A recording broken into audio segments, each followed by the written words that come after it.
मतदाताओं को अपने पक्ष में करने के लिए अब जो पंजाबी है और दूसरे सामुदायिक जो बातें हैं वो बातें सामने आ रही हैं। जैसे प्रवेश वर्मा ने के जो उम्मीदवार हैं भारतीय जनता पार्टी के, उन्होंने एक आरोप लगाया आम आदमी पार्टी पर कि आम आदमी पार्टी के जो नेता हैं वो पंजाब से उन्होंने लोगों को बुलाया हुआ है।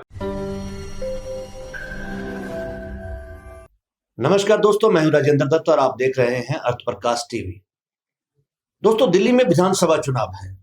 जब भी कभी कहीं चुनाव होते हैं, एक दूसरी पार्टी पर आरोप प्रत्यारोप का जो सिलसिला है वो चलता ही रहता है। दिल्ली में भी पिछले काफी समय से जहां भारतीय जनता पार्टी आम आदमी पार्टी पर भ्रष्टाचार के आरोप लगा रही है, वहीं आम आदमी पार्टी भारतीय जनता पार्टी पर भी कई तरह के दोष लगाती नजर आ रही है और कांग्रेस पार्टी इन दोनों पार्टियों पर जो प्रत्यादोष है वो लगाती नजर आ रही है। लेकिन अब भारतीय जनता पार्टी के उम्मीदवार प्रवेश वर्मा, उन्होंने केजरीवाल पर कहीं ना कहीं पंजाब में अगर उनकी सरकार है और उस सरकार के जो यहां प्रतिनिधि हैं या पुलिस है या दूसरा प्रशासन है, उसका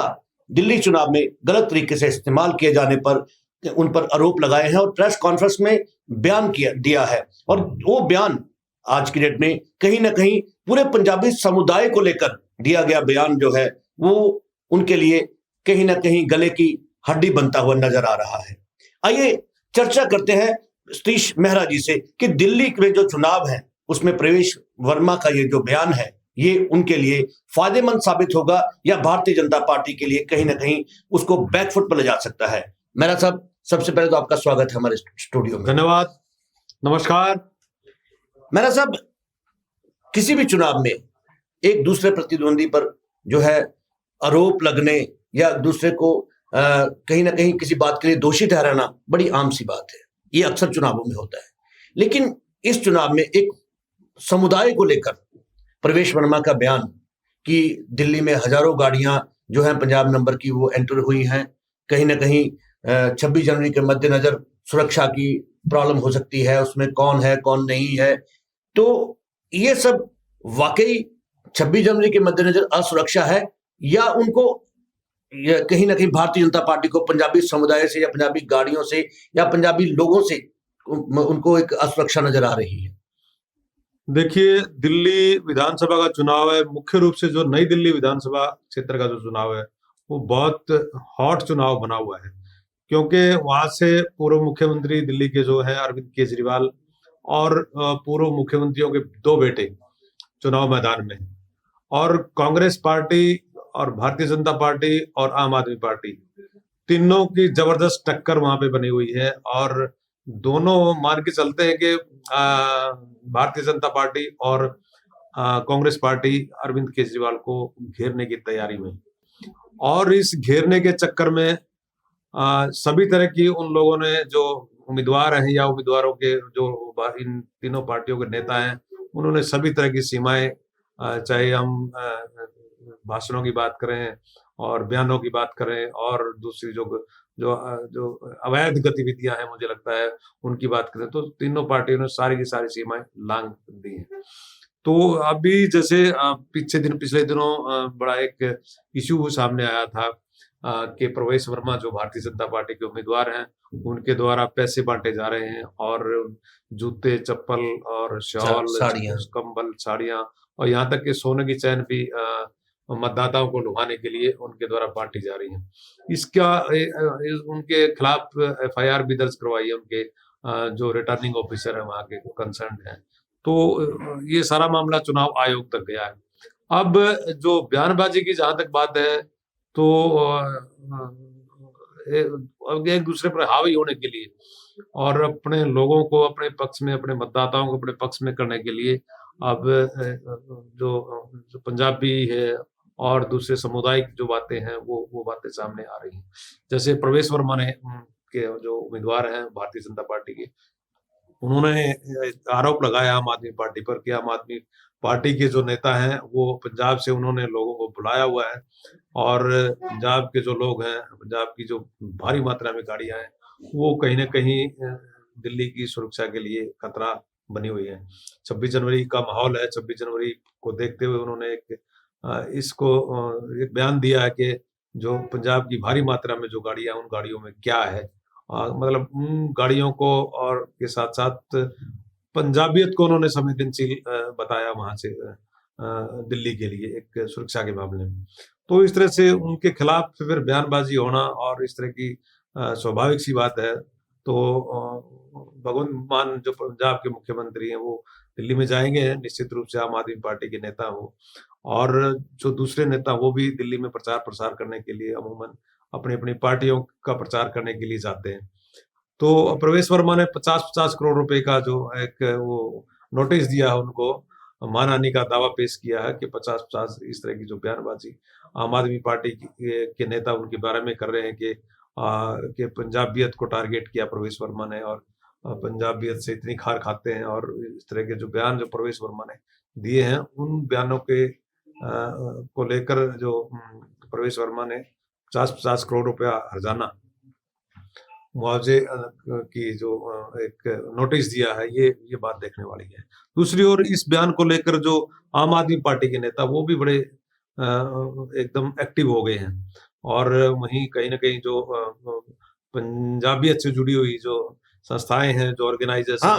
उनके माध्यम से कहीं न कहीं इसमें मेरा साहब एक सवाल यहाँ ये भी उठता है कि पंजाबी अगर दिल्ली की बात करें, दिल्ली में बहुत सा एरिया ऐसा है जहां पे पंजाबी बहुल एरिया जिसको कह सकते हैं कि पंजाबियों की एक बड़ी तादाद दिल्ली में रहती है।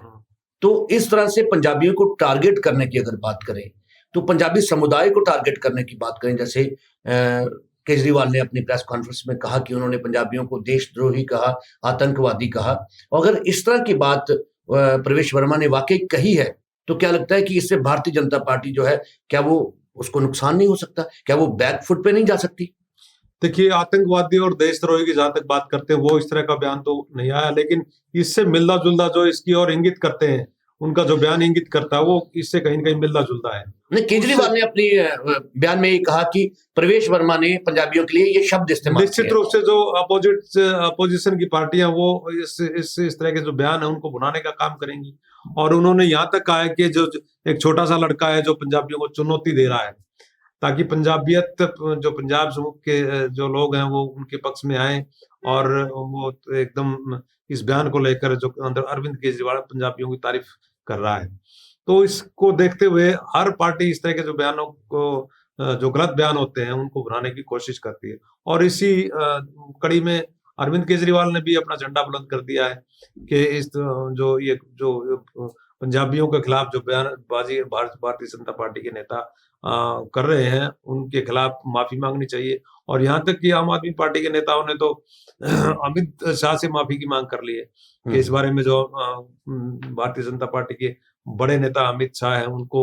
सामने आकर माफी मांगनी चाहिए, और ये तो उन्होंने कहा है कि ये तो बहुत छोटा लड़का है। भारतीय जनता पार्टी से बैकफुट पे जा सकती है या भारतीय जनता पार्टी को इससे कोई फायदा होगा?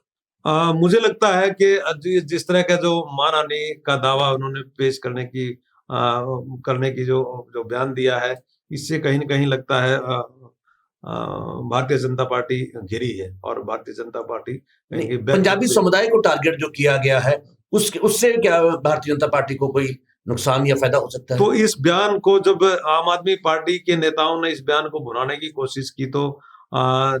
प्रवेश वर्मा ने भी अपने बयान को ढांपने के लिए, उसको कवर करने के लिए कई बातें कही, और उन जो जो बाद में जो स्टेटमेंट प्रवेश वर्मा की आई हैं उनसे कहीं न कहीं लगता है कि भारतीय जनता पार्टी बैकफुट पर आई है, और इससे भारतीय जनता पार्टी को नुकसान होने का खतरा बढ़ा है। दिल्ली में भारतीय जनता पार्टी के जो नेता है बड़े विवादित बयान देते हुए नजर आ रहे हैं। रमेश बदूड़ी ने पिछले दिनों आतिशी को लेकर बयान दिया, या प्रियंका गांधी को लेकर बयान दिया, उसके गानों पर टिप्पणियां की, ठीक है। उसके बाद प्रवेश वर्मा के इस तरह के बयान, क्या लगता है कि भारतीय जनता पार्टी जो है वो इस तरह के बयान देकर, क्या उनको नहीं लगता कि वो दिल्ली की जनता को अपने से दूर कर रहे हैं? देखिए, जैसा कि हर चुनाव में होता है, हर पार्टी चुनाव जीतने के लिए अपना एजेंडा तय करती है, नैरेटिव तय करती है, और कहीं न कहीं अभी तक मुझे लगता है ये कोशिश हो रही है भारतीय जनता पार्टी की तरफ से कि इस चुनाव में एजेंडा तय किया जाए और एक नैरेटिव सेट किया जाए कि उस नैरेटिव को लेकर हम जनता के बीच प्रभावी रूप से वोट मांग सकें। लेकिन मुझे नहीं लगता अभी तक किसी तरह का एजेंडा, चाहे आतिशी पे आपने बात की, आतिशी पे बयान देने की बात हो, और कई तरह के जो मामले सामने आए वो 1-2 दिन चले, लेकिन लंबे समय तक नहीं चल पाई, लोगों ने एक्सेप्ट नहीं किया। इसलिए बार बार भारतीय जनता पार्टी या दूसरी जो पार्टियां जो एजेंडा सेट करने की कोशिश कर रही हैं वो बैकफुट पर आती दिखाई दी। तो लंबे समय तक कोई भी एजेंडा और नैरेटिव नहीं चल पा रहा, तो इसलिए इधर उधर की बयानबाजी से मुझे लगता है कुछ भारतीय जनता पार्टी को कोई ज्यादा फायदा होने वाला नहीं है। और मुख्य मुद्दों की अगर बात की जाए, दिल्ली के पढ़े लिखे लोग हैं, दिल्ली में साक्षरता दर बहुत अच्छी है, और इसलिए दिल्ली का चुनाव और बाकी जो जो स्टेट हैं उनका चुनाव अलग तरह से देखा जा सकता है। इस तरह की बयान देना क्या ये शो करता है कि भारतीय जनता पार्टी जो है वो पूरी तरह अपनी जीत को लेकर आश्वस्त नहीं है? अभी तक यही सामने आ रहा है, पॉलिटिकल जो जो चुनावी सिनेरियो जो सामने आ रहा है, तो हर रोज कहीं न कहीं 2 दिन के बाद या 1 दिन के बाद नया एक शगुफा बयान का छोड़ा जाता है, और वो उनका जो नैरेटिव सेट नहीं हो पा रहा, और ना ही एजेंडा सेट हो पा रहा है। तो इसलिए कहीं न कहीं अभी तक देखा ये जा रहा है भारतीय जनता पार्टी इस चुनावी जो मैदान है उसमें कहीं न कहीं बराबरी करने से कहीं न कहीं दूर है। और इस बयान को लेकर तो उन्होंने भी कहा है कि जो कांग्रेस पार्टी के संदीप दीक्षित हैं। जी, संदीप दीक्षित की बात पे मैं आने वाला था अभी, तो मैं अगर भारतीय जनता पार्टी की एक बात जो है वो मुझे स्पष्ट हो जाए। संदीप दीक्षित ने भी प्रतिक्रिया की है, जो दिल्ली की गाड़ियों वाली बात का बयान दिया है इन्होंने, अपने प्रवेश वर्मा ने, उस पर संदीप दीक्षित ने भी प्रतिक्रिया की है। तो किस तरह की संदीप प्रतिक्रिया रही है? दीक्षित ने भी यही कहा है कि चुनाव प्रचार करने के लिए कोई भी कर्नाटक से या हरियाणा से या पंजाब से कोई भी आ सकता है। चुनाव प्रचार करने आने वाले लोगों के लिए उन्होंने किसी तरह की कोई बात नहीं कही कि नहीं आना चाहिए। अपनी अपनी जो पार्टियां चुनाव लड़ती है और उनके समर्थक हैं, उनके जो कार्यकर्ता हैं, अन्य प्रदेशों से भी चुनाव अपना प्रचार करने के लिए निश्चित रूप से आते हैं। लेकिन उन्होंने एक बात कही है कि जो सरकारी मशीनरी का, पंजाब की सरकारी मशीनरी का दुरुपयोग दिल्ली में किया जा रहा है, उसका वो दुरुपयोग नहीं होना चाहिए। उसकी जो चुनाव आयोग द्वारा उसकी तहकीकात की जानी चाहिए। और इसलिए अगर उन्होंने कई अपने वीडियो फुटेज अपने फोन से उन्होंने लिए हुए हैं, तो उन्होंने दिखाए हैं कि पंजाब के जो सरकारी गाड़ियां वो कहीं न कहीं दिल्ली में चुनाव प्रचार में लगी हुई हैं। ऐसा होगा ना होगा या किया जा रहा है कि नहीं किया जा रहा है, तो चुनाव आयोग तय करेगा। लेकिन उन्होंने स्पष्ट रूप से ये कहा कि किसी भी पार्टी का कार्यकर्ता दिल्ली में आज जो विधानसभा चुनाव हो रहे हैं, दिल्ली में चुनाव प्रचार के लिए अपनी पार्टी के नेताओं के चुनाव प्रचार के लिए आ सकता है, बशर्ते कि वो किसी तरह की सरकारी मशीनरी का दुरुपयोग ना हो। और जहां तक सुरक्षा की बात है, 26 जनवरी को देखते हुए लॉ एंड ऑर्डर की और सुरक्षा की बात है कि सुरक्षा को लेकर उन्होंने प्रवेश वर्मा ने जो सवाल उठाया था, उस सुरक्षा देखना काम तो उम्मीदवारों का काम नहीं है। मुझे लगता है वो कहीं न कहीं पुलिस के दायरे में जो आता है। हमारी फोर्सेज हैं, जो हमारी फोर्सेज का काम है कि वो सुरक्षा को। इन सारे बयानों के बाद दिल्ली के जो पुलिस कमिश्नर है, उन्होंने एक पंजाब के डीजीपी गौरव यादव हैं, उनको एक चिट्ठी लिखी है संजय अरोड़ा ने। संजय अरोड़ा जो दिल्ली के पुलिस कमिश्नर हैं, उन्होंने एक चिट्ठी लिखी है कि पंजाब की गाड़ियां और पंजाब का जो सरकारी मशीनरी है वो कहीं न कहीं दिल्ली में उसका प्रयोग हो रहा है और वो नहीं होना चाहिए। तो उसकी एवज में पंजाब के जो डीजीपी उन्होंने भी चिट्ठी लिखी है अपने अधिकारियों को, और अपने यहाँ से जो लोग सरकारी अधिकारी और किसी तरह से काम से दिल्ली जाते हैं, तो वो उन्होंने अपनी चिट्ठी में ये जवाब दिया कि वो सरकारी अधिकारी जो जहाँ भी दिल्ली में अपने काम से जाएंगे, तो वो कहीं न कहीं जो अथॉरिटी है दिल्ली में उनको एक बार सूचित करें। इस तरह की सूचित करने की बात उन्होंने कही है। और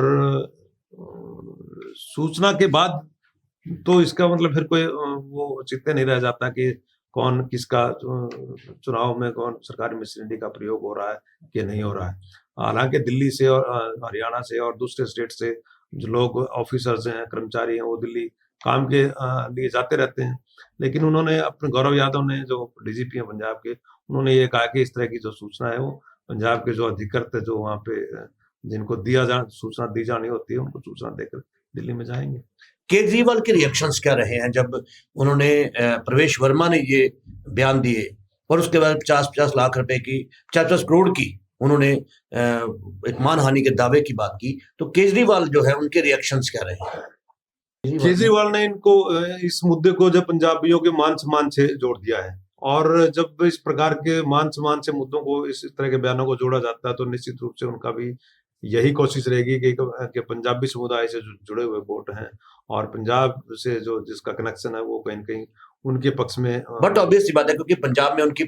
पार्टी जो है वो इस उनके समय पक्ष में वोट सत्ता में है। उनके पक्ष में आएंगे, उनका समर्थन उनको हासिल होगा। और निश्चित रूप से कोई भी इस तरह का कोई भी बयान, कोई भी जो कंट्रोवर्शियल बयान होता है, तो किसी भी पार्टी का नेता देता है, तो दूसरा जो अपोजिशन की पार्टियां होती हैं, नेता होते हैं, उसको कहीं न कहीं अपने पक्ष में बुलाने की कोशिश कर रहे हैं। और यही कवायद है जो केजरीवाल और आम आदमी पार्टी के नेता कर रहे हैं। लेकिन देखने वाली बात है कि इस तरह के बयानों से क्या नैरेटिव सेट हो पाएगा या नहीं हो पाएगा। और अगर नैरेटिव सेट नहीं हो पाता तो मुझे लगता है आम आदमी पार्टी इसको बनाने में कामयाब होगी निश्चित रूप से। तो देखना यह है कि दिल्ली में भारतीय जनता पार्टी के नेताओं द्वारा इस तरह के बयान, विवादित बयान जो दिए जा रहे हैं, उससे कोई नैरेटिव सेट हो पाता है इस इलेक्शन में या नहीं। अगर नहीं हो पाता तो क्या आम आदमी पार्टी और कांग्रेस पार्टी इन बयानों को भुनाने में कामयाब हो पाएगी? आप इस बारे में क्या कहना चाहते हैं? अगर आप कुछ कहना चाहते हैं तो आप हमारे कमेंट बॉक्स में जाकर कमेंट जरूर करें और देखते रहें अर्थ प्रकाश टीवी। मेहरा साहब, आप हमारे स्टूडियो आए, आपका बहुत बहुत धन्यवाद। धन्यवाद, नमस्कार।